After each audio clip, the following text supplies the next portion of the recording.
Maybe on that one? Yes, they might be.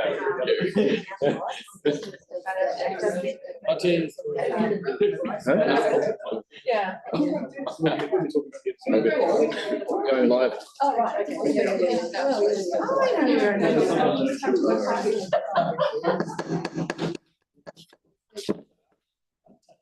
Tēnā koutou katoa, ko Takuro, ko Opo Waho, ko Harakiki Nui, ko Mataawa, ko Ihu Tāke Moana, ko Waitai Te Hapori, ki ngā painga o tātou he mahi nei o Tomak Mātuka Ingoa, ko au manakura o tēnei Hoari.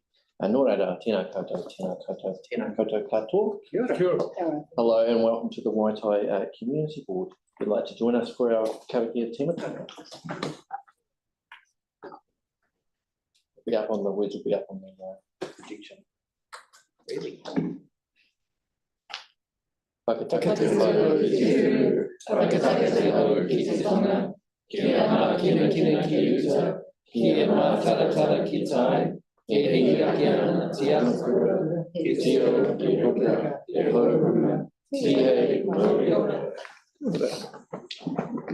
All right.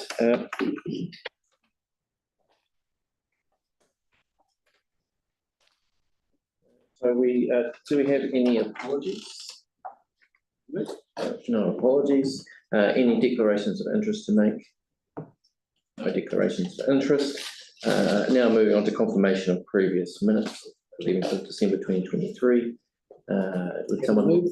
Happy to move. Seconded by, so moved by Kelly, seconded by Greg. All those in favour say aye. Aye. Against, carried. All right, thank you. Now we move on to public forum. We have, I think we only have one of the two that we were going to have. And so public forum is just 5 minutes, including questions. And then after that, we have a deputation, and that's 10 minutes, including questions, because that's about an item on the agenda. So the first public forum, we have David Keynes about the mural project. David, if you'd like to join us at the end of the table, you either seat, either microphone. If you have a look, there's two buttons. The one on the right hand side will turn your microphone on. Okay. So you have 5 minutes, including questions. So if you want us to ask any questions, just give us a bit of time at the end. Okay, so basically, I moved here from England about a year and a half ago, and my brother lives in New Brighton with his 2 kids.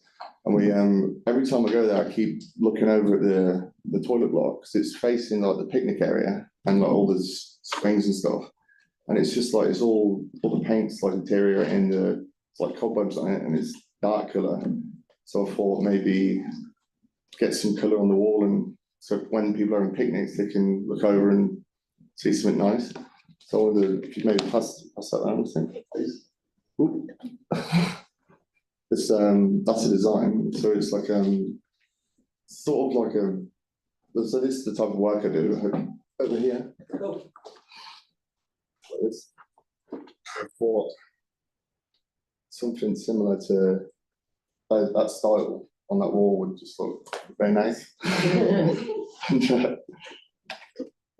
But are you after just some kind of endorsement, or are you looking to fund materials? Or just materials would be fine.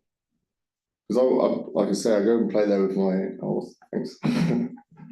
I go and play there with my brother's kids like, every weekend. So it'd be nice to just have something of mine there so they can see they grow up. Yeah. Do you have an estimated cost? I haven't looked into it as so much yet, but all I need is I can get, it's called Lime Lock. You buy it, it's like sealer, and I can get that from my work, so that wouldn't be anything. It would just be maybe the colours, and I couldn't imagine it'd be any more than $500. I think it'd be. Joe? Yeah, I'm just saying the graffiti program might be able to help out some way. Paul. Sorry, what was that? I said the graffiti program may be able to help out it in some way. Yeah, with I think resources and I think that sealing and everything. So this is. I think we'll get some advice later on in the meeting about how we might proceed if we want to, and that would be part of the consideration. Okay. Any other questions? No? I really like that. That's Oh, thank you. Yeah, love that. Thanks. I'm gonna appreciate you coming to the board. I appreciate you sorting this out for, yeah, it's amazing. Thanks. Well, we will see what we can do. Okay, perfect. That sounds good to me. Thank you, Dave. Awesome. Thanks, guys. Might not get it Jackie wants to keep it. Yeah, nice. It's a bit big on my bag this time. Bought it. Yeah, thank you. Although we can't make any decisions, I guess we can ask staff to have a look at this. By the sound of it, we're all pretty supportive. So I'll just move that the community board requests staff to prepare a report to the board for consideration on the proposed mural project at Ford Park. Anyone happy to do that? Yeah. Alright. Yeah, so moved by me, seconded by, I Don't think, need a move in a second, sorry, not for the actual vote then, but okay, so. appreciate you getting the. Right, so staff will have a look at that for us. All right, thank you. And so now we move on to deputation by appointment. So we have Vicky Buck here to talk about climate action campus. Hi, Vicky. Including questions. Yep. Thank you. It's the PowerPoint. Thanks, Cindy. So kia ora tātou. Our lease comes up and it's on your agenda today. So I just wanted to tell you about what we do because I don't think you've been there and some of you have. My son's been here. Yeah. So the point of what we do is basically, how do I move it forward? Okay. Click on the table. Just to, Oh, this thing. Yeah. So we've had the whole background and vision and the design of it done by Marta Popuri. We've done a whole lot of work for the City Council, part of Ngāi Tahu. And so the point of it is that for all of us alive now, we're the last people who can actually ensure the planet remains livable. And for kids, that puts an incredible burden because the impact of climate change on them is way, way more than it is on us. And so they're faced with unprecedented changes in climate and what do they do about it. And at the time when we thought about this, they were being told that they weren't even allowed to take part in the strike for climate, which struck me as crazy. So we actually started the school on the red zone component that we lease from now the council, then LINZ. And these are the things that we wanted to do on it, and that's actually what we're doing on it. And we think, actually, despite the comments, that is actually very tidy, and the compost is incredibly good, and the bees are actually part of a separate application to what was then to LINZ and was approved. So the place looks tidy. We started with 8 schools. It's a satellite school in ministry terms of Autawhiti and limited discovery. So it means it's primary and secondary. We have tertiary students there. We have primary school students there. We now have about 4 or 5 preschools using it as well, some of them a lot of the time. Our priorities, we found that students particularly have a very real sense of climate angst and don't know what to do. And from the research that we did, the best thing that they could do was take action. So we want them to take whatever action they want to. Our priorities are clean water, food security, energy security and transport, given that's 52% of Christchurch's emissions. We know that we're past the 1.5 degrees of warming, so a lot of it will be about adaptation and how we actually adapt to what's coming pretty fast, actually. We've created a little climate action fund so that kids can set up their own social enterprise or business or have a go at something or some sort of research or political action, whatever they want to do. So we started with 8 schools. There's now about 23 schools involved on your site as well as ours. So it started on your site, and I'll just show you what's happened to your site.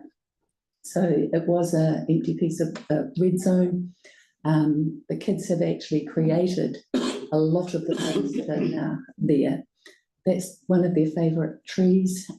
They've created gardens of all sorts by actually bringing the soil on top of so not digging up what may be contaminated soil underneath. But we have tested all the soil. There are lots of people now involved with all sorts of things. This is actually the Organics College, or the BHU as it's known, from Lincoln University, coming and teaching the kids how to compost for the day. So their students, their oldest student was age 65. The students from the schools that were there were aged between about 8 and 12. So it was a great day with barbecue in the middle and all sorts of things, and built a compost pile bigger than the kids, which the kids then designed. So we've put in greenhouses, 7 greenhouses, a huge array of gardens. The kids designed a mud kitchen or a sand pit, and that's been huge, hugely successful. They also designed a butterfly garden. They then gotten into growing. Interestingly, kids discovered that potatoes grow at the end of things under the ground. They then got quite carried away and pulled out about 30 kilograms, took them back to school and sold them, which we quite liked. The butterfly garden has been hugely popular. We've got bees there and beekeeping instruction, and we provide that for the schools. So for the schools to come, it's free. The schools that started are in the east and central Christchurch, so they don't have a lot of money, and a lot more have joined. We've kept it free for them. The Ministry of Education has been amazing in providing us with Avonside Hills High old site, and lots more things are happening there. This is the Polytech, or ARA, or whatever it's now called, teaching their sustainability degree. They do outdoor education, kids discovering how to grow pumpkins, and all sorts of things. So they've transformed the space, and there are a lot of kids who make it very much their home. The one on the left is a community pantry, a project by a student at the University of Canterbury, one of the Billy O'Steen's course, who have to do something actually practical rather than write an essay. And that has turned into a community pantry, which is incredibly well supported. This is the little house that came from Cultivate down the road. This is the bug area where the City Council's Learning and Action environmental education teaches their stuff. And yeah, so and this is actually Saturday, where there was a things running. This is a Samoan group who come in. They've been experimenting with taro, and this is our pantry that gets incredibly well used. So as soon as we put it up on Facebook, it's gone within about 20 minutes, and that's it. Within the school, we have created lots more stuff. So we're working with the City Council's graffiti department, with Mel, on a project called Amazing, and that has been amazing. So there are street artists from throughout Christchurch coming and painting the school. So they've all got to be about climate action, and they are talented beyond belief. So the youngest is high school, the oldest is 84, and they are just an incredible. She's done an incredible job. We work closely with your park rangers, of course, who are just incredible. And we have a scheme going with City Care, who are teaching a course at the campus because they need lots of people understanding lots of things, and they have some amazing stuff there. So we are keen to do anything and everything we can in the field of climate change, and to make it as easy as possible for kids to take action and for teachers to take action, because quite often it's difficult for teachers to take action within their own school. Much easier if they can work with others on it. So that's us. And this is Rachel, who's, who's one of the teachers there. So, yeah, absolutely. So that's us. So I have a question, which is, can the board come and do a site visit? Yeah, absolutely. I'd love to see you. Yeah. We'll arrange that in due course. And now Jackie has a question and Tim has a question. Sure. Just currently I've got an agreement with the Ministry of Education to use the Avonside site. How's the tourism tenure for that site? Because we've had Phillipstown site at the old Phillipstown site, and there's always concerned that they will lose that site through that being sold by the Ministry of I know Education. Phillipstown have that concern. We don't. You don't. We don't at all. We've been working very closely with Coral Ann, who's in charge of the ministry here. Yeah. She has been stunning, like offering us that site because it's about 10 acres, that site. It's right on the river, right on the edge of the red zone, absolutely beautiful. All the old buildings have been demolished and we'd actually really like to put a community solar energy system there. I've just emailed them actually to ask how we do that through the Ministry of Education. So we're constant fun with the ministry in terms of, I don't think they've done a lot of this before. So it's interesting for them. Yeah, And for but us. just having worked with Phillipstown, Yeah. I see the I just Yeah. wanted to ensure you had. Phillipstown have been down and we know that concern. Te Arota's tech centre is still on site because once they got down to Te Arotai a week later, they discovered it wasn't big enough. So they've got 9 classrooms on site and another 23 schools going there. So it's reasonably busy. I don't think they'll move anytime soon either. Thank you. There are other groups on site as well, as Tim Willities. Tim, last question. Last question. Coral Ann's sat here before in the past and she's brilliant, so good on her. My question is, what about me? You going to have night school? Yes, actually. We've got a series of community education things coming up. So we've also got the University of Canterbury running invertebrates courses there, and they've just finished running some. But we're also going to run a series of free courses for people who want to learn about various aspects of things, like they may have a small section, how do they actually grow some food for themselves? They may want to learn about composting, they may want to learn about all sorts of things. Fantastic. So we've got a whole range of that coming up. But we're sort of open to anything and everything. And although we have a lovely strategy document, more opportunities keep coming at us all the time, which is great. Thanks. All right, cool. Well, thank you, and Rachel. Yeah, we look forward to very much coming and having a look around. Yeah. I turn this off. Yeah. I All right. think I failed. And I have invited, we've got a local resident here who wants to talk about the Travis Rockwood Bower intersection. And there is, I don't usually allow very late, like last minute deputations, but we did have somebody not come for the public forum. So Mr. Johnson, we'll give you 5 minutes, including questions. If you'd like to join us at the end of the table. Yeah, so, and if you want to, everybody, if there is if you want to use the microphone, if you just press on the right hand side, there's a button there. Yep, there you go. And yeah. Hello. Oh, good. I've seen the proposal, was it? On the computer. I looked at it. I went through it. Now, my first question is, how many of you people, all in this room today, frequent that intersection? And how many don't? Is that behind it? Oh, yes,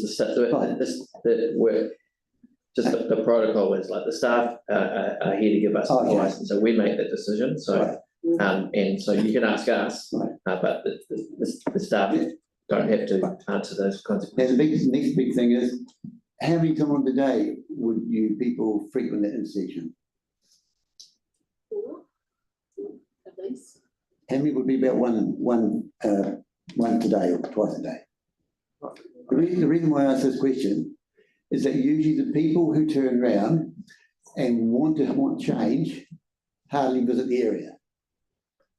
Now, I've visited that area, go through the intersection a good number of times a day. I could go through there something like 10, 12, 15 times a day, backwards and forwards. I walk, I can run, I've got a push bike, I have a scooter bike, I have a motorbike, and I have a little Ford Telstar station wagon, and I drive a 10-ton motorhome RV through there. I've driven that 10-ton RV through there many, many times. I have no issue with that intersection whatsoever. I think it's only since the high schools have come to this point that everybody's starting to jump up and down. Oh, it's busy, it's busy. Oh, we should widen the road. Oh, let's put humps in. Let's do this. Well, I can name a good number of intersections around Christchurch that are busier than that, and no lights, no humps, no nothing. So why is it all of a sudden you want to sort of do all this stuff that really probably is not needed? And as I said, that I think personally, myself, I get through there all right. It's only probably 1 hour a day, half an hour in the morning and half an hour at night time when that traffic's quite busy. Then it's virtually nothing. And for heaven's sake, don't go ahead and put lights in there if you're thinking of putting lights, because those lights only change if someone wants to either put the strip on the road, or if it's not that, it's probably got a timer on the lights. And who wants to be going through that intersection a good percentage of the time when you have to wait for a light? It's crazy. So I think, really speaking, from my point of view, is I quite like the way it is. As I said, I've been down there with schools going in there, and well before the school and after the school. After the school's in, there's virtually nothing. Okay, you get a few cars back and forth. I've seen big trucks go through there and what have you. And I think if you put humps, how are you going to get on emergency services vehicle, police, fire and ambulance roaring through there? You just imagine a 20-ton fire engine roaring through there laden with water. Do you want them to slow down to about 2 kilometres an hour to get there? They're in a hurry to get to an emergency, or even an ambulance. Someone in the back of an ambulance being carried off the hospital. They have to get them there on time. Would you want to put bumps and humps and all lights and all through there? Okay, they put the sirens on to go through a light. But then again, I think it's quite useful the way it is. I have found that if there's no lights are working and they put an orange flashing light, it's even more safer than having 4 lights. But my point of view is, I think it's doing well the way it is, and I think we just have to leave it. I think, Mr. Johnson, I think Alex, who represents Coastal, no, you don't have any question? All right. Any other questions? Any questions? No. Well, thank you very much for coming to the board and for agreeing last minute to speak. It's good to have Thank you. people from the local area come and speak. And also, I do live in Mayor, just up the road from there. Just up the road. Yeah, just up the road, so I'm not on the other side of it. All right, that's good. Just checking. Thank you. Thanks for coming along. All right, so now we have a few different items. We don't have any more deputations. We do have some correspondence. So we have one from Councillor Davies that we would be good if we would receive, and then and request that staff consider presenting this at the next Governors Forum for discussion between the Christchurch City Council and ECAN. I mean, this is really a decision for them to make at a joint governance level, so we could just do that. It's something that is really worthwhile, because we have a lot of issues around the catchments where it's not quite sure where the responsibility lies. So that's an initiative. So I'm happy to move that. The staff recommendation there. So second by Jackie. All those in favour say aye. Aye. I think it's carried. All right. And then next, so that's item 8. So this is the withdrawal of Woodham Park former caretaker residence grounds report. So just to clarify, all this is because this is laying on the table from the previous community board, and the report says that, short version, that it turns out there are heritage issues, and so that they need to provide us with an updated report on what to do. Happy to move. Moved by Jackie. Yeah. Do we have a seconder? Seconded by Yanni. I think he just beat you there, Greg. Yeah. All those in favour say aye. Aye. Against, carried. And just grateful that the previous community board did raise a flag for heritage issues, and we're protecting some of our working class heritage. All right. So we have item number 9, which is Bridge Street Estuary Road roundabout proposed section improvements. So we have Edwin and Sam. And just a reminder that this was on the back of some work that Sustained New Brighton.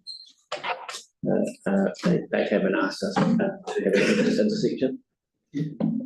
All right, and I'm sorry, I've got it. I'm Lachlan Devon, I'm a Principal Advisor in Traffic Operations team. All right, if you would like to just give us a summary of your report. We've just sent through the PowerPoint to Right. Cindy. Cindy, is there any chance you could bring it up? You'll just have to bear with me for a moment. No worries. It was very late. Sorry about the lateness. Yeah, Okay. I'm the worst. You have a question? Yeah. A process question? Oh, yeah, I'd just like to clarify, so in the document that we got sent that's in our agenda, it says that Sustain South New Brighton find the results unsafe and the AA think it's safe. It's just worth noting that they ran the wrong way. Thank you. Yeah. While Cindy's bringing up that presentation, I could give a brief intro. Just for some context around this project and where it sits within our program. It's being paid for out of our minor safety, well, if approved, it will come out of our minor safety interventions program. That program is primarily looking at low-cost interventions for safety projects, which, when stacked up against other stuff that sits within council program, probably wouldn't get funded. It's kind of community, small-scale community projects that come up, often dealing with pedestrian access issues, etc. One recent example of one that we've implemented in the area is on Burwood Road, near Rothsley Road, where we put in a pedestrian refuge.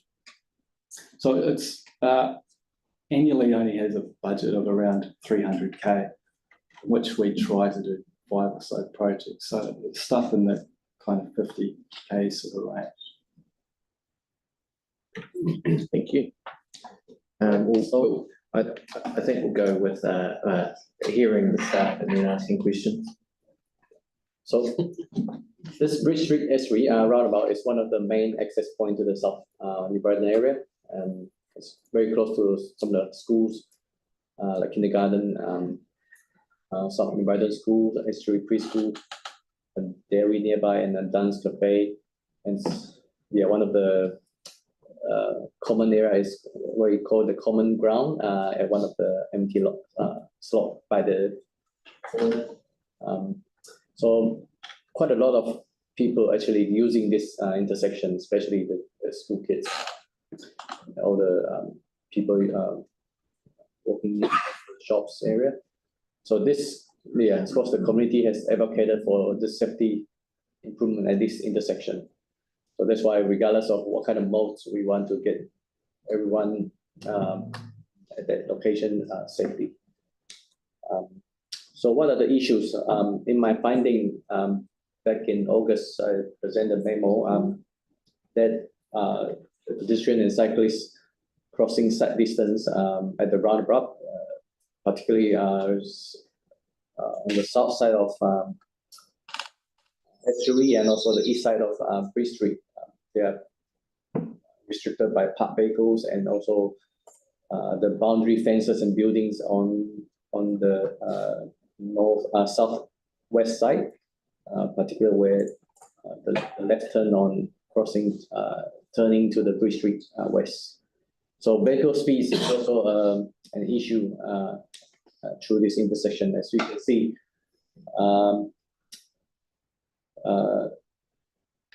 yeah, the average speed on the Bridge Street is actually 56.7 km/h. That was done in May 2019, and then the average speed on S3 is 49.7, which is on the September 2020.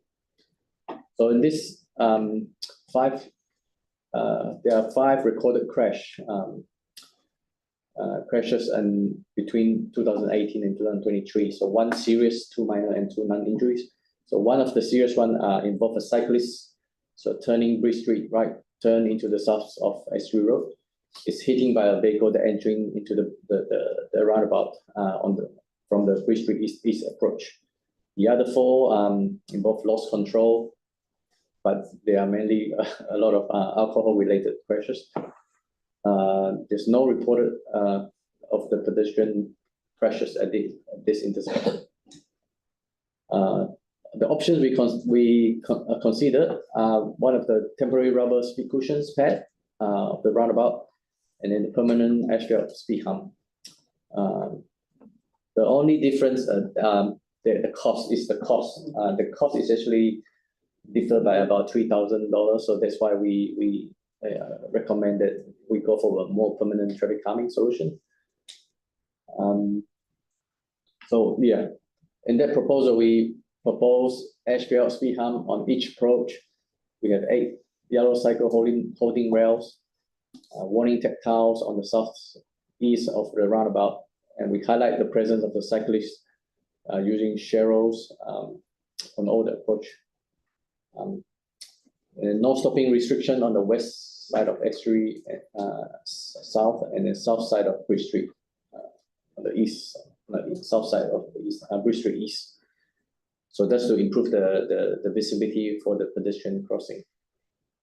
So we also we include cyclists, pedestrian cyclist warning signs on Bridge Street approaches, which is currently missing. Kia ora koutou. I'll just talk to the tactics. So we attended a market at Common Ground to chat to the community about this.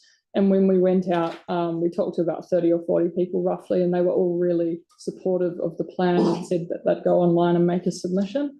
We visited all the local businesses who were all very supportive of the proposal, and all noted that there were speed issues, especially coming from Bridge Street into the intersection after the bridge.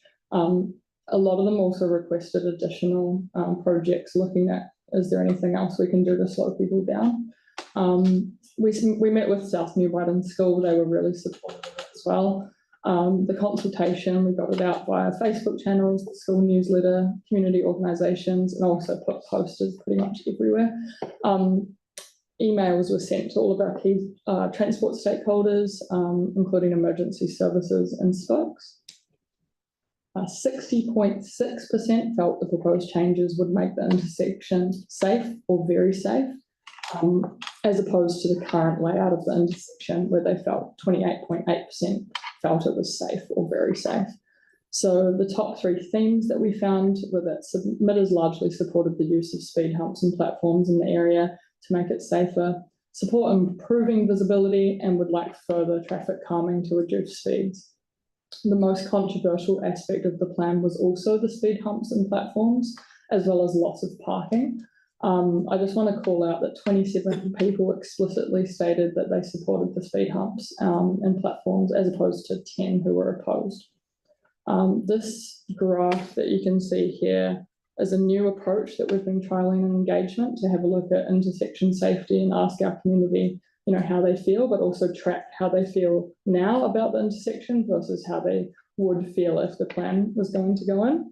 We're still trying to innovate to get this right, so we're just trying to strike the right balance in terms of the amount of questions that we're asking, and especially to help feed into the design of safety projects.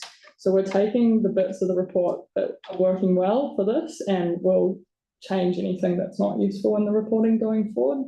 So I just wanted to say this might not be the final way that we report on this. But as you can see here, most people are moving out of that very unsafe category into the somewhat safe rating for this intersection. I just want to call it out for different modes of travel as well. So if you look at that very safe column at the very end, you can see that people who said that they were mainly using the intersection as a driver, some of them are dropping in that very safe rating and moving into other ratings, whereas those who are walking and biking are more likely to say that they're very safe with this new plan. We're also having a look at it depending on where they live. So those who commute through the intersection are less likely to say that they're very safe looking at the plan, as opposed to those who visit here sometimes who are more likely to say it's very safe. And those who live here represent the general trend. We made quite a few changes following consultation. So the sharrows was as a result of the spokes submission. So sharrows on entries and exits of the roundabout, replacing the redundant mobile library parking with P30 parking to really accommodate June Cafe and Kids First Kindergarten. as well as replacing the existing agapanthus because they pose visibility issues for kids crossing towards the dairy. You're also noxious. Yeah. Cool, that's us. Well, all right, so we've a question from Kelly, and happy to take hands up for speaking orders. Really good presentation, thanks, and thanks for the stats, I think they're really useful, and all the work you've done here. So just want to get the cost right, so 38,000, is it, for the changes? Yes. That's right. Also nice to see a little bit of differentiation between those locals who are responding to feedback.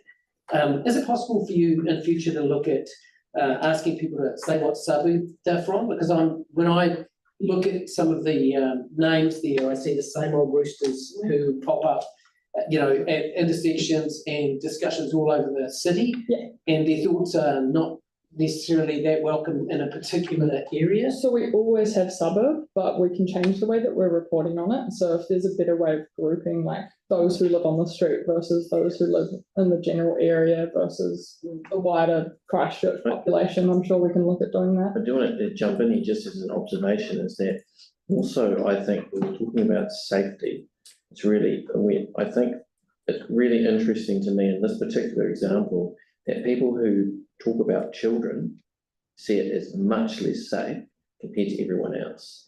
And it's like, if we're talking about safety, it's good to know whether people are, I would find it valuable to know what people think about how it is for kids. Mm-hmm.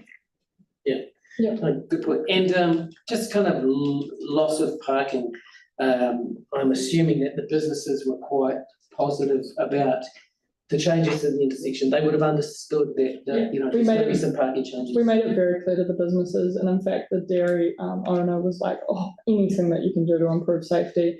June Cafe were fantastic. They were just anything that you can do. I think everyone represents it. Like, everyone's very clear that there's a problem here, so they're willing to work with us to see a better outcome. Quite a few people actually mentioned the bus stop on the approach towards the school, and is there another project that we can look at to maybe do something to address that?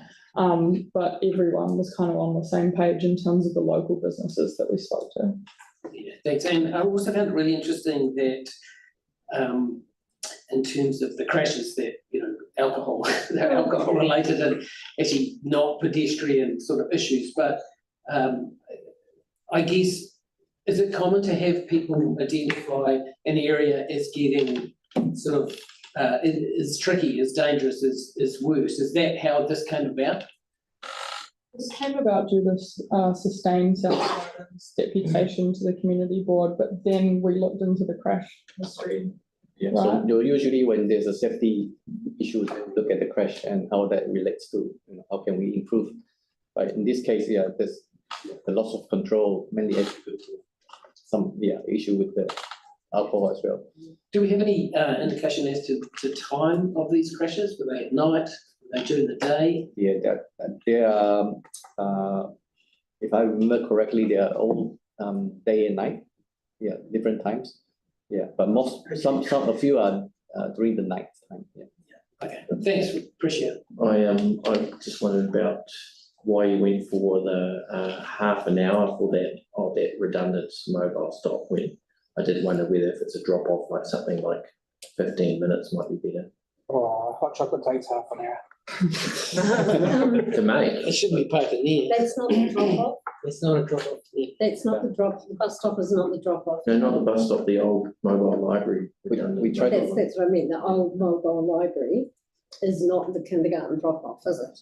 It's for people both, so we are together for the cafe as well. So the cafe they need a longer time as well. So.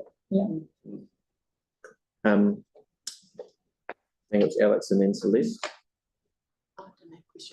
Oh, you didn't, sorry, no, Alex and then Yanni and then Joe. Alex. Yeah, okay, sorry. My first question was about that dairy, and I see it's been consulted, so I didn't see it in the key businesses summary part. Cool, that's the first question. Second question, I know that I think it was the bridge hub raised they are very supportive of the project, but potentially wanted a bit of flexibility with car parks. Has any thought gone into the car parking just in general? Because the car park was what was popular with you, right? It's just in the submissions that I've read, well, I've read all of them, but in the submissions, quite a lot of them talk about the fences that are obstructing the clear line of sight rather than the car park. So I just wanted to get a bit more info on that. Suppose we look at even the dairy side. So there's a few that's actually blocking the PCP area as well. So we thought we don't want to losing the car park for their customer. That's why we retain some of that for them. So we try to minimize the car parking as possible. Okay, wonderful. Thank you. I just wanted to make considerations. Yeah. Thanks. I was surprised at how cheap the budget was in terms of some of the other projects we've had massive budgets. So what confidence can we have that that's the cost for this project? I guess comparing it against recent work that we've done of a similar nature, the actual work doesn't take too long for them to get in there and do, for putting in a hump made out of AC, or asphalt concrete. One of our bigger project costs often relates to traffic management. So the longer that a project takes to do, more expensive the element can be. Is there any, just what's the thinking behind having the sharrows for the cycling? And here it feels more dangerous putting them in the middle of the road and encouraging them to go into the middle. But I mean, I'm obviously just keen to understand a bit more about that. With the reduced speed, which is being better managed by the humps, the general best practice is to encourage cyclists to take ownership of the lane at a roundabout, but it also highlights the presence of cyclists, that motorists could expect cyclists within that environment. Right. Have we got any other examples of that in Christchurch, and have we monitored to see what the safety improvements have been? A similar one that I can think of is on Langdon's Road, with the Northlands Mall comes out. Can't remember the name, Citizen Drive, I think it is. Look, I don't know that we've done any particular monitoring post-implementation there, but it is generally accepted best practice. And if you look at the guidance that we use for designing for cyclists, put out by Waka Kotahi, that is their best practice that they put forward. Really busy intersections. Yeah, for a roundabout, yeah.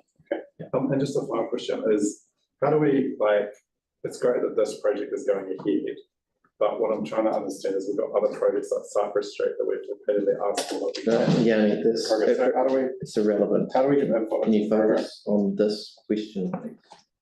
How much budget is left if we commit this money in that program? Sorry, Annie? How much money will be left in this program if we approve this project? Well, there's various other projects that are going ahead this year. Cypress Street is one of the ones that's being looked at. All right. Joe, and then Tim, and then Celeste. Thank you. It's really good that you've taken a lot of the feedback on board. Thank you for that. I think some of the questions have been asked, but following on from what Yanni was saying about the cycling bits in the middle, I'm just wondering how kids would actually negotiate with that. I could imagine the kids are less confident on their way to school and actually trying to go right in the middle of the road with all the traffic. Is it other example? Have kids younger kids that way? The example that I referred to is right next to Papanui High and so St. Joseph's Catholic school that's in that area as well. Okay. I'll just, not working.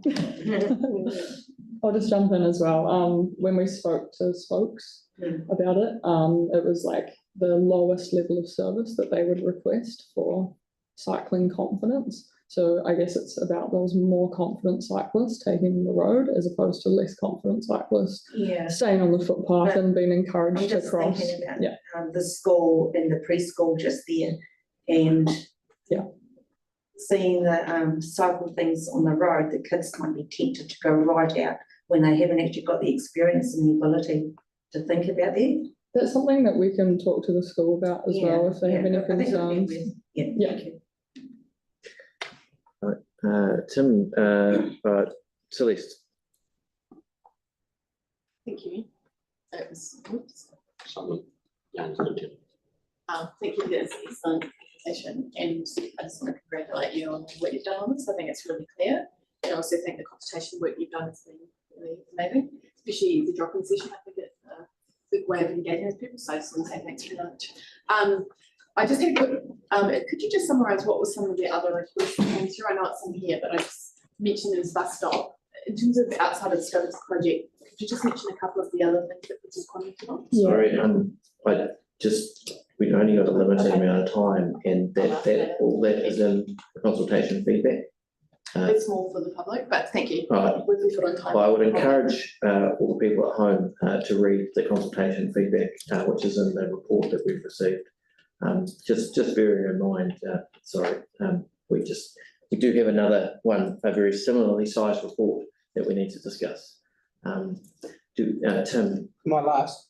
You are now. I'd like to move the staff recommendation. Oh, okay, well, okay, you want to second that? All right, so that's moved by Tim and seconded by Alex. Do we have any debates? Yep. All right, well, Tim, you can start because you are the mover. I think it's a very good design, and I use that quite regularly, the intersection. The parking makes sense. So to me, it looks like a sensible decision. That's why I'm supporting it. All right, Alex is the seconder. You would like to speak to it? Yeah, real quickly. I just think it's really important. I just want to thank staff for the engagement that they've done on this project, because it's really good to see broken down that all the key stakeholders, like the businesses that are directly impacted, are happy with it, despite the fact that there are some conditions that are put on them. And I think that's great. It just goes to show that this project is really supported by community and businesses alike. And we all know that this comes from Sustain, who asked us to look into it, and they really know their community really well. And then what we've seen with the consultation as well is that overall there is very good support for this project. So I think we'd be not listening to the public if we did put it forward. All right, well, I'll take one more person in favour, and then I'll see if there's anyone against, and if there's not, I will put it. Kelly? Yeah, I'm usually not a big fan of these interventions. However, I do think that this is an exception. The biggest factor for me is the speed. I imagine it's only going to get worse, and so it's good to see a good, practical, cheap solution put in. Really pleased with the engagement. It's better engagement there than I've seen before, which is really good. The vehicle count, I juxtapose that against the vehicle count, which is huge for this intersection. A hell of a lot of cars use it. A heck of a lot of people go through there, cyclists, etc. Yet there's only been 5 accidents over the last, 5-6 years. But if the community, the local community, see that there's potential there for danger, then it's really incumbent on us to listen to them. I really like the fact that you've consulted with the businesses, and you've kind of found that they're okay with it. So it seems that all the ducks are in alignment. And although I'm not a huge fan, and I do notice that a number of the of people have said that this is a waste of money and that they're not happy with it. I think the preponderance of evidence is that something being put there is a good idea, so I'm going to support it. Before I put it to vote, I'll just note the number of people who commented on the number of near misses with children. It's a thing that really stood out to me, and it's amazing that as few accidents have been. But near misses, by doing this intervention, we minimise or reduce the chance of near misses which reduces the chance of there being hits. So I'm really supportive of this. And so with that being said, all those in favour say aye. Aye. Against, carried. All right, thank you, and thank you very much, staff. So now we'll move on to the Travis Bower Rookwood intersection safety improvements, which has a part A and a part C. So part of it's a recommendation to council. If you would like to give us your summary, and perhaps if anything's been raised or including in some of the discussion about this other intersection, which might be complementary, then yeah, please address that. So we'll hold our questions until the end. Thanks, kia ora. My name is Gemma. I'm the Principal Advisor for Transportation Safety at Council and the Traffic Operations team. The other authors on the report are Georgia Green, our Area Traffic Engineer, and Kieran, who's our Engagement Advisor. So Georgia and Kieran will take you through the presentation. Cool. So yeah, we're here for the Travis Bower Rookwood roundabout. So this intersection is located close to Shirley Boys and Avonside Girls High School and Rafidi School and a number of local shops and local facilities. It received a large response for safety improvements through the Safe Speed Neighbourhood consultation, and safety concerns were also raised through hybrid tickets. And ultimately, regardless of the mode, we want everyone to get to where they're going safely. So the current facilities can't accommodate the high number of cyclists and pedestrians at peak hours that are travelling through the roundabout. The pedestrian islands have limited room for people to wait, and on the Travis Road approach, pedestrians are having to cross lanes. And reports and feedback have highlighted that vehicles speed through this roundabout. So between 2017 to 2023, there have been 20 recorded crashes. 4 of these were serious, all of which involved a vulnerable road user. 7 of them were minor and 9 non-injury crashes. Last year alone, there were 6 crashes reported. 3 of these involved cyclists, and they all resulted in a serious injury. And 3 involved vehicles. 2 of them were minor and 1 was non-injury. So we are proposing speed humps on the approach and departure before the crossing points. Improved pedestrian crossing points, larger pedestrian refuge islands to accommodate for a wider refuge and encourage slower speeds. So we're looking at widening and installing a shared path on the northwest Travis Bower corner by removing the short left lane. And this will also narrow the crossing distance on the Travis Road approach. Installing sharrows to highlight the presence of cyclists, marking the roundabout to encourage slower speeds, and additional curb build-outs to narrow the lane width, encouraging slower speeds and encouraging cyclists to take the lane. And I'll just pass on to Kieran to do consultation. Kia ora. Yeah, the feedback that we got from the consultation was very positive. We are just running through some of the tactics to reach all of the people in the area. We had leaflets to all the local businesses, for locals to pick up readers as well as customers.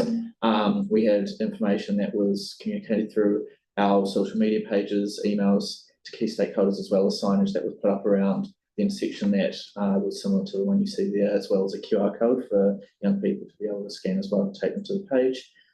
Some of the key points that came out of the consultations, so we reached 12 out of 16 local businesses, and of those who responded, all were supportive of the changes and acknowledged that safety was a real issue around the intersection. They'd seen a lot of crashes, and that they really supported what we had gone out, the issues that we wanted to address. The only one that was raised as a concern was the QE2 food market that was on the corner, but we responded to their feedback by reinstating some of the parking that was on just outside the medical centre So in total, there's only about one part that was getting taken away, and that is to basically extend the curb.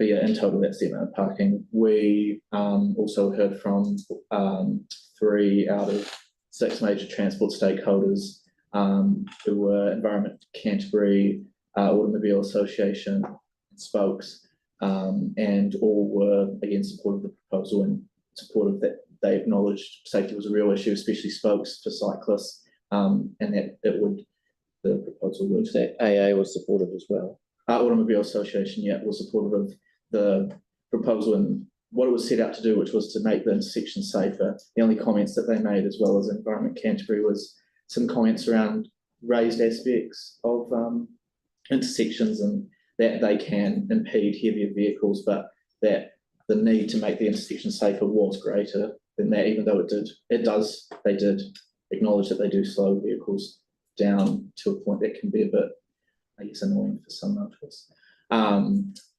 We also touched base with the schools, Avonside High.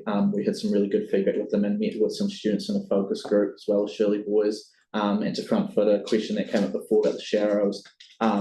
While students did say that they might not all of them would be as confident taking sharrows, they did explain that ongoing education is needed in that area, and that is something that we're providing. And they also acknowledged that it was really good with the pedestrian refuge islands. That would enable students to be able to cross the road safely and dismount their bikes, as well as the shared path, which the extension of the footpath around the QE2 food mart was enabling. And they said they would feel a lot safer dismounting, walking their bike to the other side of the intersection and continuing on their journey. So, and I guess they'd be able to use that until they felt confident using the sharrows, which was really good to hear. And all of the kids, again, felt that safety was a major issue and that the changes were very positive.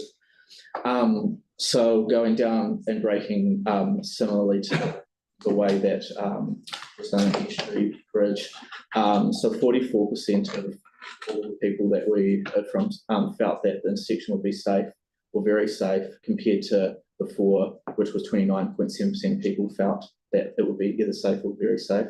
Some of the top themes that came through was clear support for speed humps, making the intersection slower, as well as that some felt that traffic light might be a better improvement, although we did, it is detailed in the report that while traffic lights could be looked at, this is I guess a more lower cost measure that we're looking to implement for a more immediate effect, rather than traffic lights are very expensive, basically. And there was also a bit of concern that I was wondering if we could just get some kind of a ballpark figure of how much traffic lights cost and how much more expensive they are, because I see it in a lot of consultation on traffic lights, but I don't think many people realise just how expensive they are. So you're talking about a couple of $1 million, right? Correct. Yeah. Yes. Yeah. And depending on the site context, it can vary wildly if you've got services underground. So.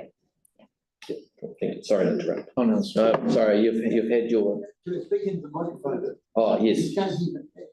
If you could turn your microphone on. Is that better? I think it was me when I answered the question.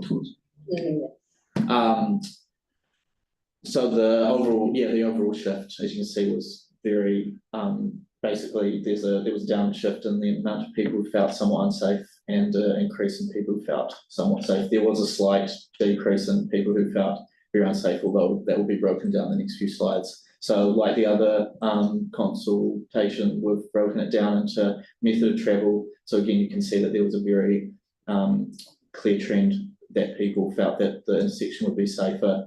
There were some car drivers that felt that the intersection decreased in its safety. Moving into the reason for travel, again, there was a clear trend that showed a lot of residents, parents, and also those who identified as others felt that the intersection would be made safer. It's not in this PowerPoint, but it is in the consultation attachment that the number of people who travel through the intersection at least 5 times a week, and also at least once a week, and then less than once a week, all had a positive shift and felt that the intersection was safe. So yeah, this trend continued even to those who travelled through very, very frequently, which was good to see.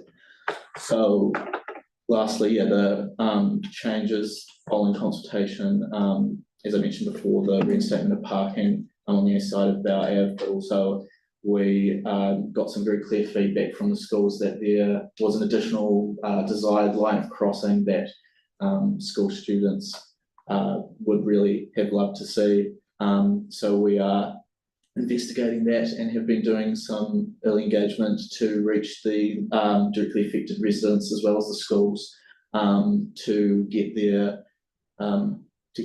feedback, and yeah, that this will be presented to the board. That's good, thank you. So can I process question? Process, yeah. Can I just say this is separate to the decision we're making? This is just a heads up. Okay, so not worth asking questions about that. Okay. No. Not talk to. Thank you.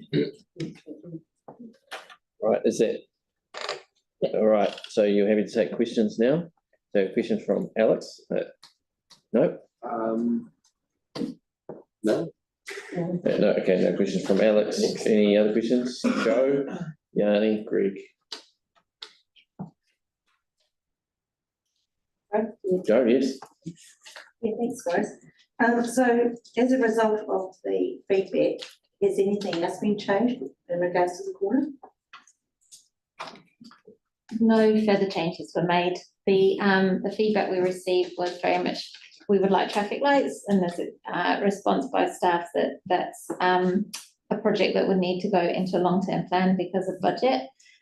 People generally like the speed humps, although there were some didn't. And then, so I think the changes that we could make were either significant or nothing. So the parking on the east side was retained, but there wasn't really any small additional things that came through in the feedback enough to add to the plan. Okay, and I noticed there were quite a few comments about the left turning lane and the retention of that. So is there a reason why you haven't considered that?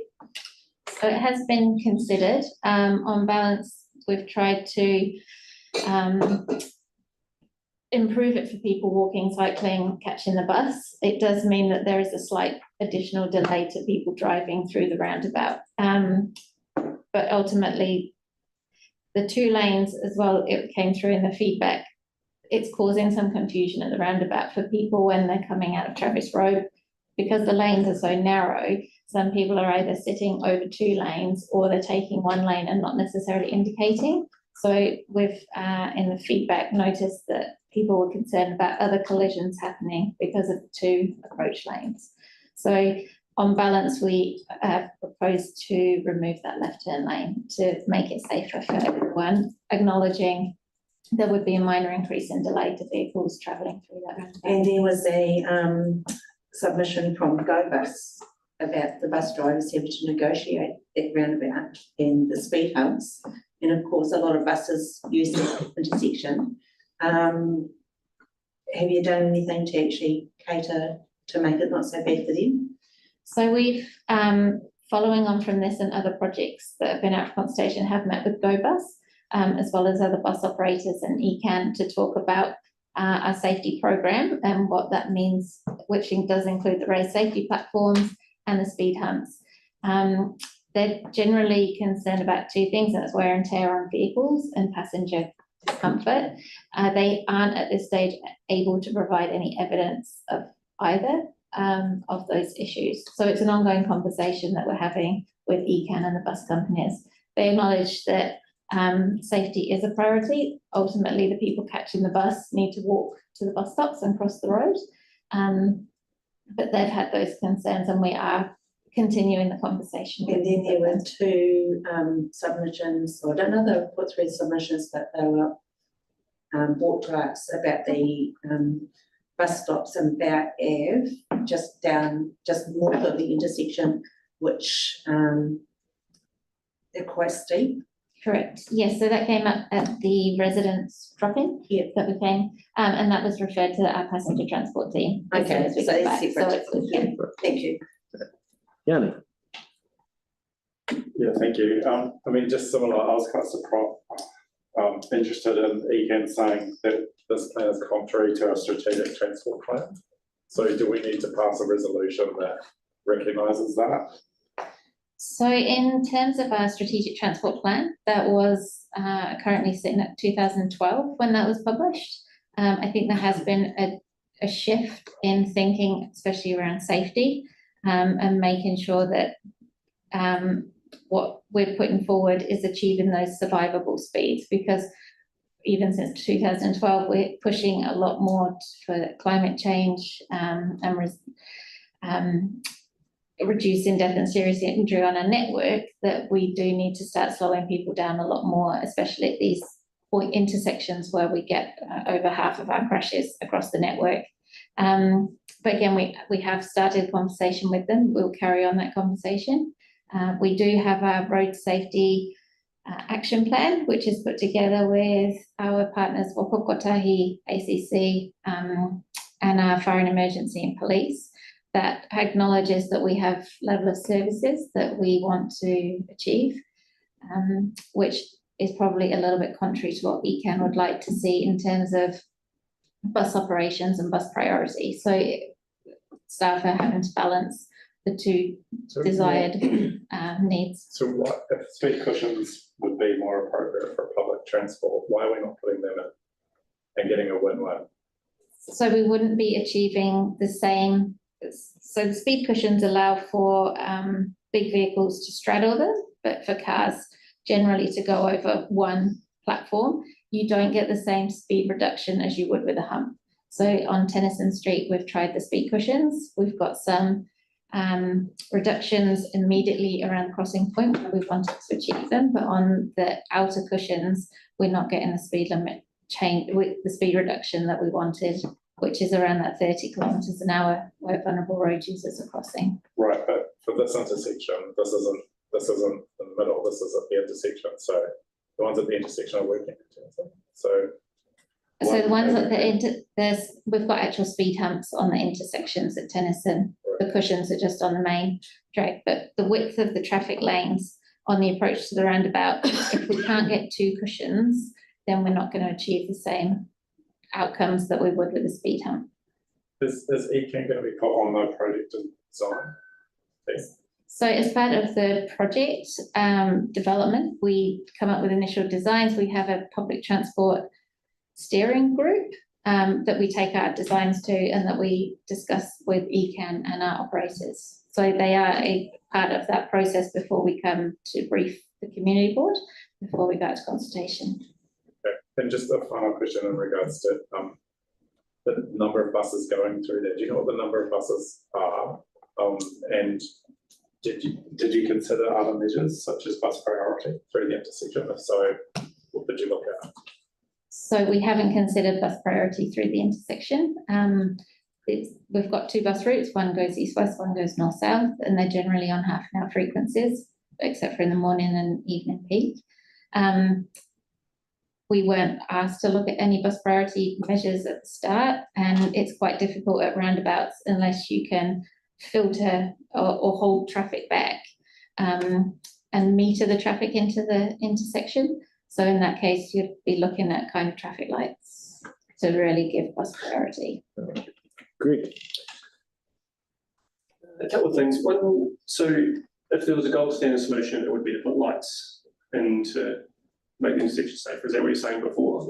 Not as expensive? Not necessarily. So traffic lights have got their own problems, which we know. Got another project coming tomorrow at a big traffic signal controlled intersection.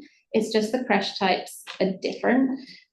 Through traffic lights, you can go full speed through an intersection, and if you were to hit something, lose control, it's generally one crash type. But with roundabouts, because you have less conflict points, the actual crash risk is reduced.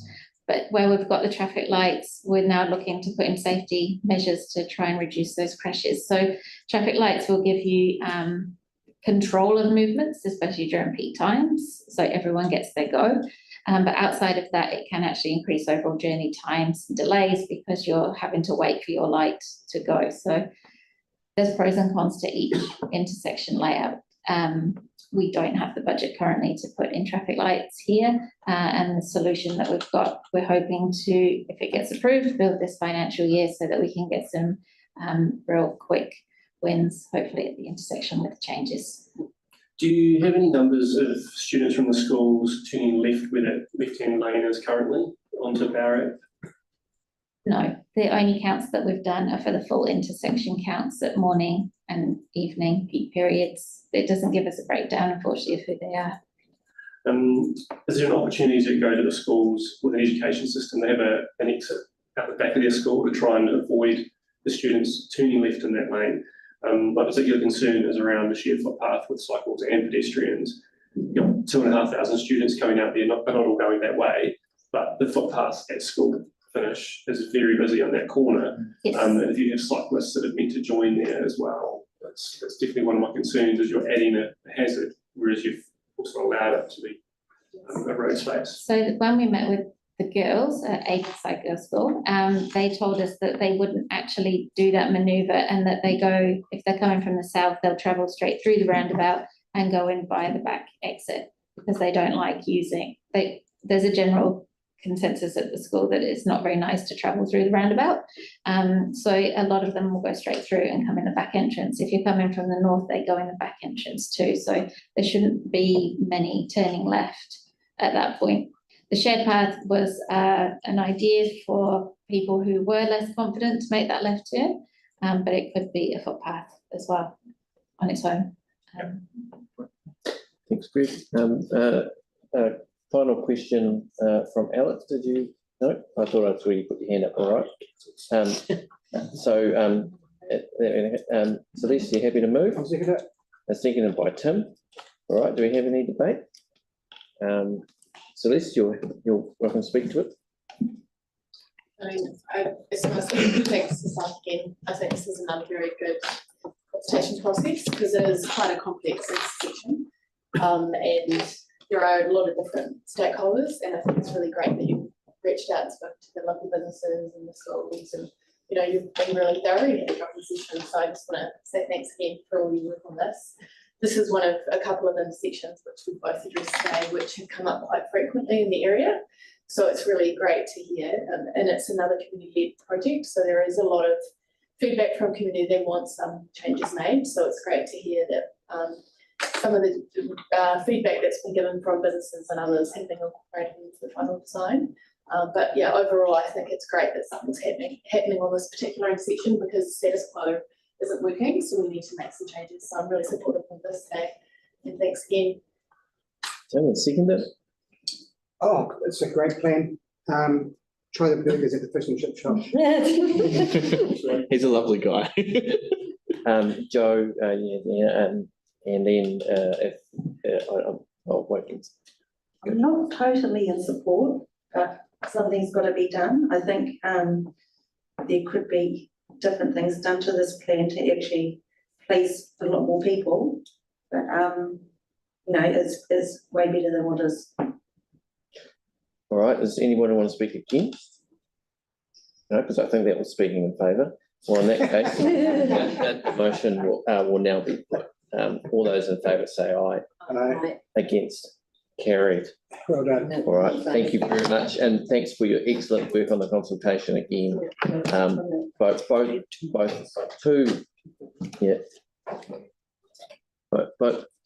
of those projects, the staff went above and beyond to really engage with the local people and respect and listen to the diversity of opinion.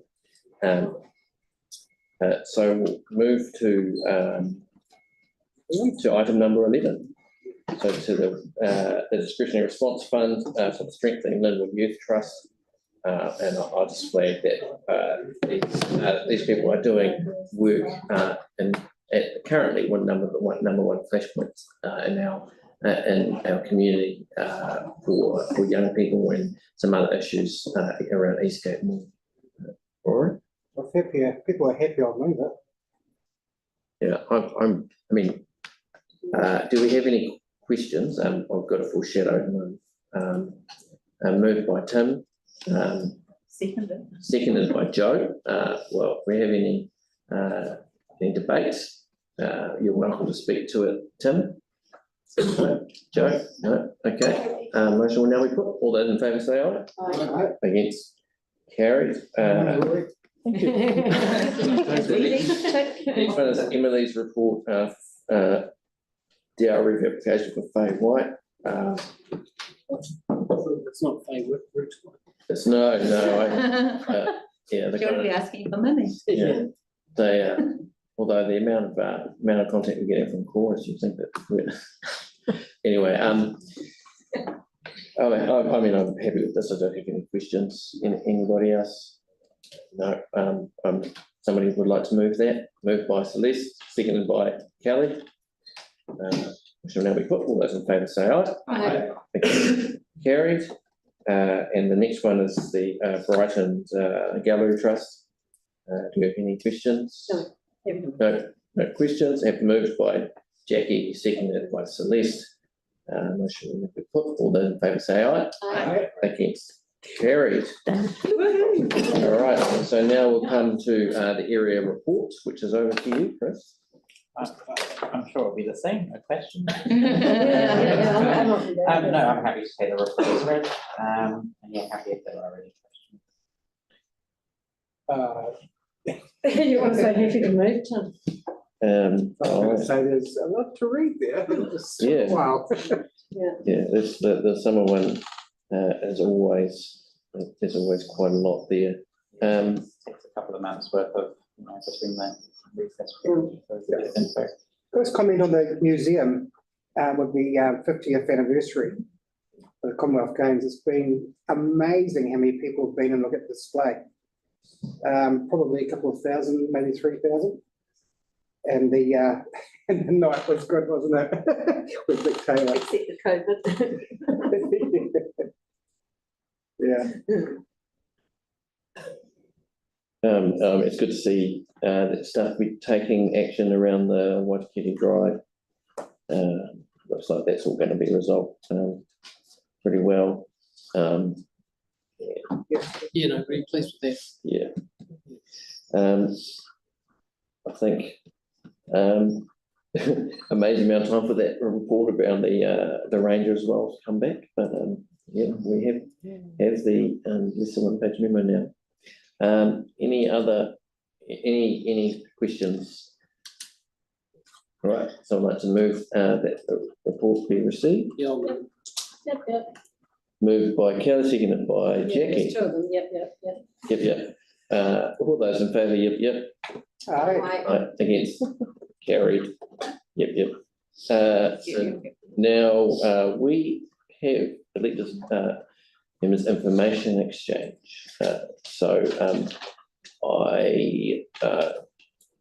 Let's not use the entire 50 minutes. Yeah, the agenda. Oh, I was just going to say, I think it'd be quite good for the board to get an update on the minor safety transport improvements program. Because I'm just really concerned, like Cypress Street, which came to the board about 5 years ago, still hasn't had progress. Other projects that have come much more recently have already been consulted on, designed and approved by the board today. And I just don't quite understand how we prioritise with, we have things that have been raised that we can't get action on, and things that have raised them recently are jumping ahead.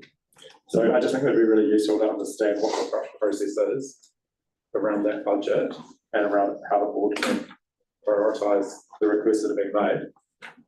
My understanding of well, we've obviously had a chop and change with craft and surf, and that there was quite a bit of feedback put in to staff around the Cypress Street, and with the prioritisation now, it's gone to stuff that is already kind of partway through the process. I mean, I'm frustrated about Cypress Street too, so it would be good for us as a So just a reminder that the process around asking for staff members information exchange, we have to have a general agreement to ask formally through Cindy to get information. The process changed that we can't create actions out of elected members' information exchange anymore. So this is the process that was emailed out to the elected members. Oh, I crossed it out on mine. Oh, you should have crossed it out. So basically an email request should come through.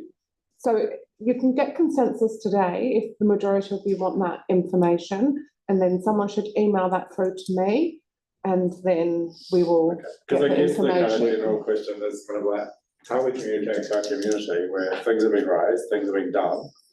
And, you know, like as people said, there was a lot of really good work that's done with those two communities that have got those safety improvements today. But like when we've had Bromley meetings with residents, 2 public meetings, very few updates, like it would be good to know where we can go back and say, oh, the minor safety improvements, these things are being worked on, here's the kind of timeframe. So I mean, I'm happy to put that in an email if that's what people want to do. I think it would be good to be able to. So I think we're all happy with, there's no objection to us getting that. So Yanni, if you want to send through an email through the localised issue, community board member issues. So basically send it through to the community board email address, address it to me. But I just want to highlight that if these issues are raised via tickets, then they should be responded back to via the ticket process. And with the minor safety program, I don't want to speak on behalf of the traffic engineers, but that's for them to prioritise citywide. It's not a. That's the problem. Like we just look like impotent as a community board when people come and speak to us 5 years ago. Nothing gets progressed despite requests for things to happen, and then they come into other processes and raise it, and we say no, make submissions. And then we were told as a board that work is underway on that. But just a process thing is that it wasn't raised as a ticket, it was raised through the community board. Yeah. Right. A submission. Yeah. I mean, I guess and then just the second thing from me is just the general concern that like, I've seen some other. Can we just take one item each? Oh, okay. Just so that, because we don't often get members' information exchange, so I want to just hear it around. So rather than going through a list of things, you can come back if we have time. Jackie. I just want to let everyone know that Yanni and I are going to Brooke on Monday with quite a large contingent of the Hornby people to look at the composting facility. Well, it's not composting, it's the new waste management for organic waste. And we're going to look at how they use that waste to fuel the turners and growers' vegetable growing thing, and also then we're going on to Auckland to have a look at the sorting process. I think it's quite a good thing. The entire Hornby area board was actually invited on this, and members of the community, and Paul and Yanni were invited to go along, and actually Paul had to go back and ask me. It's just a little bit frustrating.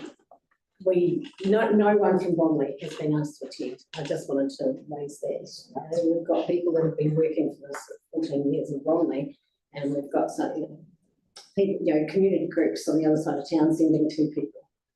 It's just a little bit unfair. And I did make that request as well. We did make that request. So yeah, Nellie and I going. It's all day with run around the bus for a few hours and lots of planes, and apparently they feed us lunch. Don't know about tonight, but that's me. I've got something else if I don't have to. Thanks. All right. Does anybody else? Please. This is kind of for the board, but also for the general public in terms of the regional land transport plan. So that's out for consultation at the moment, and I think it'd be really good for us as a board to put our submission in on that. How that works is that lists projects across the Canterbury region.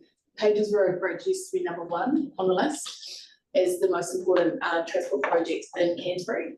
That's dropped down to number 12, which is concerning because we require Waka Kotahi to partially fund that, or at least 50% in order for us to progress that. And we need certainty of funding to make that project go ahead. There's other projects across the city that we also want to see prioritised. There's a whole bunch of things that are on that list that have dropped down quite far. So I just want to raise that to the board's attention, because I could look up the date, but I think it might be about 3 weeks away. All those submissions closed, so I think it'd be good for us to pass out on that. Yeah. Anybody else? Great. Not quite on the same scheme as the Pages Road Bridge, but I've been working with some residents recently around setting up a sharing pantry in the build areas. And at the moment, it's looking to be progressed hopefully, and we might find out requests to the board in the near future for cost of materials. Hopefully something like that come through in the next 3 to 4 weeks. Cool. Okay. Cool. Yeah, just a lot of good things progressing in the ward. The Park Drive, Marrow Road intersection is finally coming to the last few weeks before it opens. We've had a few issues with traffic lights over outside of town, which has finally been resolved. Yeah, but just there's quite a few little positive projects being finished at the moment. The walkway that Mr. Nicholas came and talked about, which is a little linking between Preston's Road and Preston's Park subdivision, has gone through, is completed, and now kids are using it to go to school. Absolutely fantastic. You know, they're loving it. It's a really positive project. So there's quite a few good little things like that going on. That's it. All right, thank you, Kelly. Wait a minute. No, go. I was going to say, well, in our ward, we've had I Love Brighton, Coast to Coast, it's been quite day, it's been a blast. But I've also had a couple of meetings lately with residents associations. And South Shore, we're going to have their picnic on the weekend, but they got rained out and postponed, so that will be rescheduled. I wanted to know, is the board going to get briefed on all the LTP things coming up? And the communities, are they going to get briefed on what changes there are to the community? So on that, we will get information soon. Hopefully about the short version is there's not proposed to be any changes to service levels, the current service levels, but we will get some access to some information about service levels. But when is it? Is it this week? It's this week, but it's this week. So from a couple of the meetings I went to, they asked me if they're going to get a printout of what's in our board, because we have had that previously. They won't get, but you will be able to access that and download that from that bubble. But you can get it in spreadsheet form so you can see. Yeah, a lot prefer that, just to have it down and straight away so they can see it. It's very helpful. But also, like, I think that we as a board should have a couple of kind of workshops and that before our submission to the LTP with our key stakeholder groups. We just need to work out, with community groups, just need to work out how we get, how we make the best use of that time. And if we have that, then staff like the planning staff and can come and be part of that, but they're not going to be running like events or at community events in the same way as they have been through the pre-consultation. Yeah, I just thought it's a thing that you need to start thinking about and get organised. Yeah, we do, and I would like us to do a couple of little bits of just workshops with our community to give people who are interested in being part of a discussion and get an idea of what people think of priorities. We just got to make sure that we're balancing the different areas, but the different wards and the different types of communities. So, will the email about the LTP be going out to all of our groups? I expect that. When the draft comes out, they'll get it sent to them anyway. Yeah. Okay. All right. Anything else? Just a question about us at I Love Brighton. Greg and I were talking about at the tent we had giving away the sports gear. It'd be nice to have some sort of display to say who the community board members are. Don't want to put too much more time on staff, but for those sorts of things, it would have been quite nice to say, hey, this is who we are. I'm not sure how we go about that, but just a suggestion. Yeah, probably need something where you can take the photos, that like have something where you have slots where you can put business cards in, because we do tend to change and the boundaries change and that kind of thing. I guess it's part of the reluctance. But yeah, it would be nice because the community board is, we just faceless and nameless. Unless we have our face and our names then. It would be good to have a map of the new wards as well, on the board, because people just have no idea. There's been virtually nothing, I mean, there's been very little done to promote the fact that the boundaries have changed and the boards changed. Yeah, and then next term it will change again. So it's for 6 years. Yeah, well, oh no, wait a minute, no, that's all right. Another 4 years to go. We can do if we want to, Yanni. It's ECAN, that's this term. Jackie. This is just one thing, and this is not a reflection on our staff at all, but something happened last week that I found really disturbing, and that for the last 12 months, Paul and I have been going to council and advocating for the container Port Lake, for the people across the river from the Port Lake, to actually get some support for them because of what they're going through. Now, on the 8th of February, there was a hearing and something was decided, right? And Paul and I found out about it from a Facebook post on Sunday. I actually think it wasn't a hearing. It was a decision was made, right, and it was publicised, but we didn't get any information about it until we until Paul found it in a Facebook post 3 days later.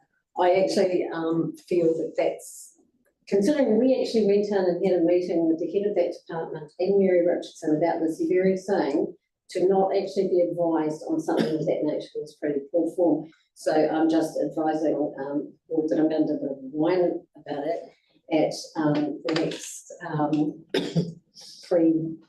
the next informal with me and the chief executive, because how are we supposed to go? I mean, it just makes us look incompetent when the people that we've been working with and dealing with, who are coming to us and asking for our help, get the information back via a Facebook post and don't hear from us at all. I think that's awful. Okay. It was, sorry, just on that, the memo does actually CC it to the community board. So I don't know why we didn't receive it. Maybe just they forgot to put the email address in. The actual memo itself does make reference. No, this isn't a memo. This is the decision on the certificate of compliance. Yeah. Oh, okay. So I don't know. So this is a new thing. So there is a difference of opinion between the council and the applicant for this application on whether buildings, whether containers stacked on top of containers are buildings for the purposes of the district plan. Yeah. So the decision of whoever's making this decision is that yes, it is. So that dramatic means that potentially, I think the maximum height of the containers would be about 4 containers. 3 or 4. 11 metres. 11 metres, and it makes a massive difference. But they can appeal this to the Environment Court. They have appealed it. Oh, no, it was, I don't know, I have to find out, but that was But it was more about the communication. Yeah, so it'd be, I mean, yeah, we haven't been informed, so. Anyway, so that's obviously a whinge moment. Right, but other than that, yeah, good to be, good to be back. And Just wondered if there was an update around the Westwood Treatment Plant, if there'd been anything to, or other than councillors would be well advised not to skim on the LTP regarding the wastewater treatment plant.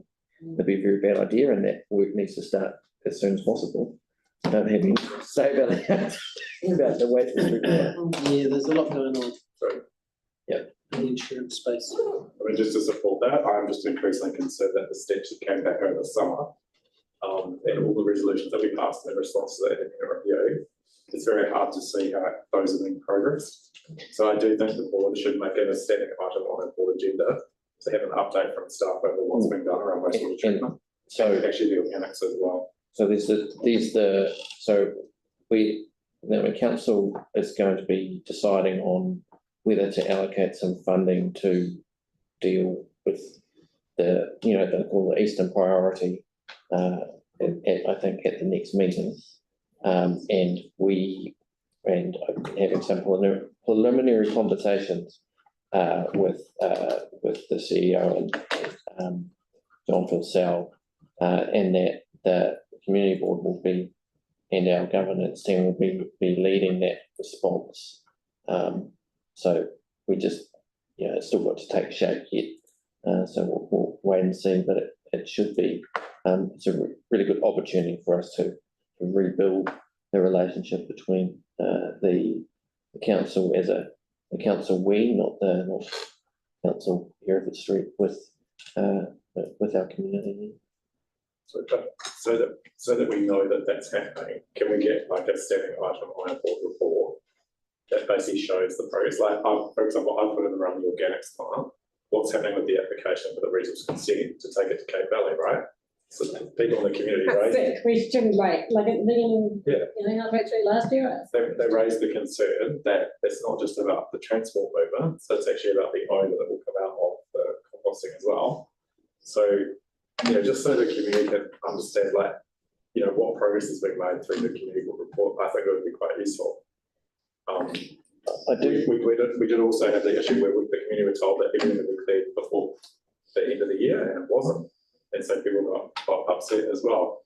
So I just think having a way, because I know there's a lot of work that staff are doing in those spaces, it's just that the community doesn't have visibility of it. And, it could be, it's just, obviously the information is put, and not always promptly, but it's put online, that we could have that appended to our public agenda or something like that, so that, or as part of the area report, it's simply attaching it so that it is a matter of public record.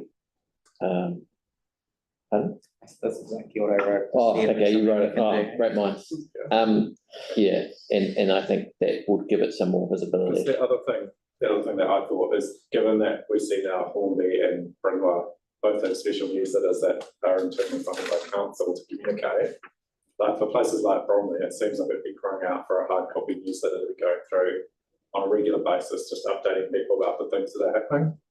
And I just wonder, like, how we could, as a community, would have that discussion to implement something like that, so that people were getting regular updates through the mailbox. Because most times when I ask for flyers to go out to update the community, I'm told that we don't have the resource, we don't have the capacity, and we can't do it. But when we meet with the community, often they say their favourite way of hearing from us in some of these areas is actually getting letters through the letterbox. I guess, so you use Bromley as an example in there, or even any of the newsletters and I've emailed this response to the board as well. The first step is to find someone in the community who's got the capacity to do it. But it's the same with the ones that were mentioned at council, that's community getting together. Yes, the governance team will support them, but it's whether there is capacity within Bromley, which I'm hearing possibly there's not at the moment. Have they got the capacity to work on a newsletter and to distribute it? We can give them some support with that, but we wouldn't be the sole driver of it. So I guess it's when you're having those conversations with the community, it's about identifying who would be the ones to lead it.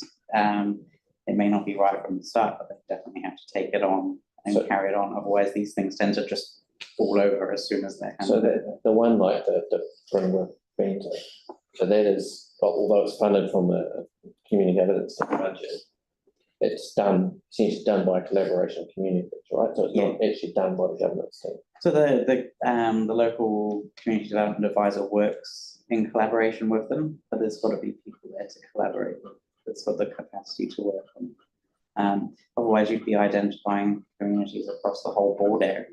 And I have a very small team at the back of the room that wouldn't be able to deliver that.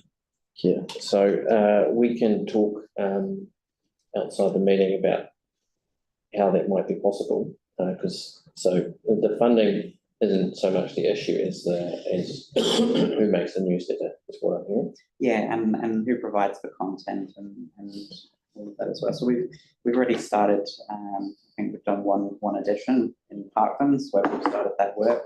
It is quite a lot of work to get that up and going, collaborating with the community. Yeah. Cool. All right. Well, on that note, thank you very much, everyone. Sorry, the only other issue I wanted to raise was all the transport projects, like, does the board have a can we get advice on the comms plan, or how are we going to communicate what's happening with craft, surf, transport choices? Because some of the projects are happening, some aren't, and the community is quite confused over what's going on. And we're not going to get briefed until after the joint LTP, which makes me really worried that there's no chance to actually make any amendments ahead of it. So do we know have we had any information from the comms unit over what they're doing in terms of some of those projects? No. Yeah, I don't think, I'm quite sure what you're asking. So that might be one that you'll have to email through as part of your the same process. Yeah, I think we'd all like information about those projects. So if you send Well, we know where we're at with New Brighton. We're getting a briefing, I think, on the 29th of February. That's on the Linwood. Yeah. That's right, on the so I think that the plan is about the independent projects in the area. Yeah, and how can we engage in what's happening? That All would be constant. All right. If you- Will that briefing be live streamed? Will that, Which one? the one on the 29th? At this stage, probably not. But that's fine. We will find out once we go through the process of finalising the report. Because I'm not here. That's Right. We'll see. If you'd like to join me in our cover here for some Kia tau, tōni mai, o te rangi e tūpiko nei, o Papatuanuku e tūpiko nei, o te pēo e awhi nei, ki rongo e a tātou, tihei, mauri o